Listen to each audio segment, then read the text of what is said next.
Hi, this is Lloyd Pye. People often ask me, if aliens were ever here on Earth, where's the proof? Where are their fingerprints? My answer is always the same. They're everywhere. Just look at the megalithic structures around the world. This presentation will hopefully give you a better understanding of how absurd it is to believe that primitive Stone Age people using fiber ropes and stone tools could build structures like the pyramids and all the other megaliths around the world. The audio is an excerpt from one of my presentations on the subject of human origins. The slides illustrate what I was talking about. I hope you have fun with and are enlightened by megaliths, proof of alien intervention. We're starting with, just as an example, the megalithic walls at Saxe-Mont. If I was standing right here, my head would be about where yours too would be about where that white spot is. I wish I had a shot of with somebody there, but these are huge, huge in the mountains of Peru. But you have them in Tiahuanaco in Bolivia. You have them in Baalbek in Lebanon. 2,000 tons! 2,000 tons in Baalbek in Lebanon. These are just hundreds of tons. But it's just impossible for human beings to do this. The tolerances are just incredible when you get there. You reach your hand, sometimes earthquakes have spread some of the rocks, you reach your hand in there, it feels like a baby's bottom, perfectly smooth. We can't do that. The one that everybody looks at is the pyramids. Now, you need to know two numbers for the Giza Plateau. 100 years, this is what they insist, the Egyptologists insist that the three pyramids and the Sphinx were all built within 100 years. The lifetimes of three pharaohs. And 6 million stones conservatively. If you go by just the counts of the layers and you work it out, people have done that. It's between 6 and 7 million stones, they estimate. If you go the lowball figure, 6 million stones, let's go with those two numbers. 100 years, 6 million stones. 24 hours a day, 24 hours a day, every minute of every day for those 100 years to make this happen according to the Egyptologist schedule, every 8.5 minutes a stone has to go into place. Night and day. Night and day. It is so absurd, it is so incredibly absurd, I can't believe that people just sit there and go to conferences like this, and every one of them in the room has got a PhD after his name, and they sit there and go, wow, okay, cool. Stupid, stupid, stupid. That's what I say. Just keep those two numbers in mind. 100 years, 6 million stones, ridiculous. Look at this. The Great Pyramids used to be covered with limestone, polished limestone. Shining so perfectly, fit together so perfectly, it glared in the sun for 20, 25 miles on a bright day. Look at the precision.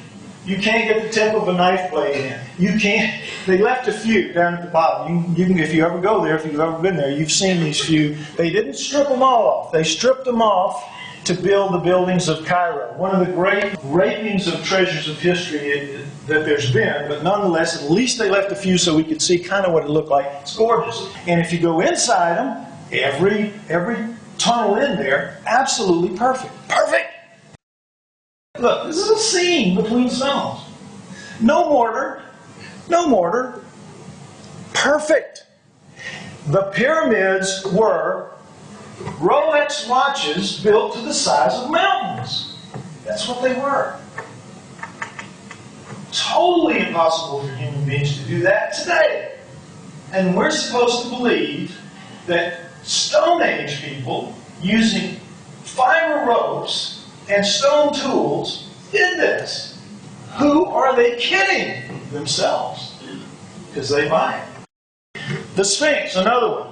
You all heard about the weathering of the stones, which clearly shows that this is caused by water erosion. And the desert of that area, Giza's been dry for at least 8,000 years. So the bare minimum that this could have been carved out to cause this to happen this way would be 10,000 years, and probably it's more like 15,000 years. 15,000 years ago. So right away, this is showing that the Egyptologist thing is completely wrong. And yet, when this came out, when this hit the airwaves in a great documentary called History of the Sphinx, they just about died.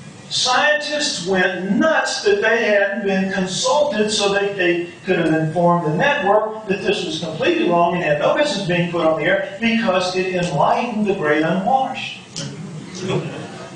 Can't have that. I just get so furious at this. Anyway, this is what they did. They cut this out and they took the stones and they built two temples in front of the Sphinx Temple and the Valley Temple. All right, if you go there, you'll see them. And you got, here's the Sphinx here, and you got the Sphinx Temple, Valley Temple, and then you see the size of the stones in here. Pretty doggone big. You got bigger stones, of course, in the inside of the interior, but still, pretty doggone big. Here we see a 170-ton stone in the wall in the Valley Temple. This is back when I had a lot of hair. Yeah. It's not me. Somebody else. Anyway, the point is, here you go, 170 tons. It looks bad now because the limestone's been stripped off of it, but it was covered too, perfectly. This will move 175 tons. This is what it would take to move that stone you just saw for us today. It would take a couple days to set up and get ready and actually make the lift and put the stone in place. But 175 tons, can do it. That 170-ton stone could have been done by us today, could have been moved into place.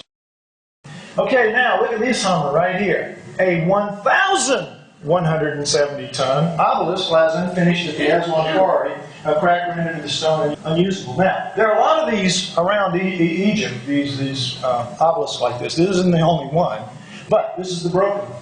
So what they were doing is digging it out, and you can see it's pretty well finished, except for this part right here. They were shaping the point of it, and whatever machine was on here, it was this is pink granite. They're just taking it out in chunks, whatever routing machine they had. Certainly not stone tools making this happen. And they pressed too hard, and they cracked it right through here. Just unbuckle the machine, whatever it was, let's just leave it. It's 15 feet in a hole. It's the person taking the pictures up here, and you see the edge. It's in a hole.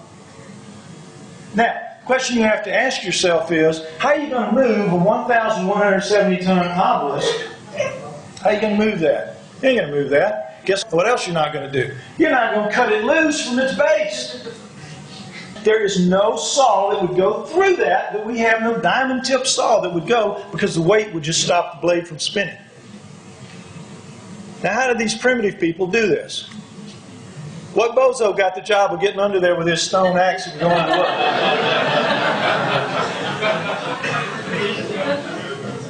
Can you see how absurd it is? It's ridiculous. Here's what it would have taken to get 1,000 tons up today. 1,000 tons. Imagine the logistics involved to get that stone up. If you could cut it loose, which we couldn't do. Do you see how absurd it is?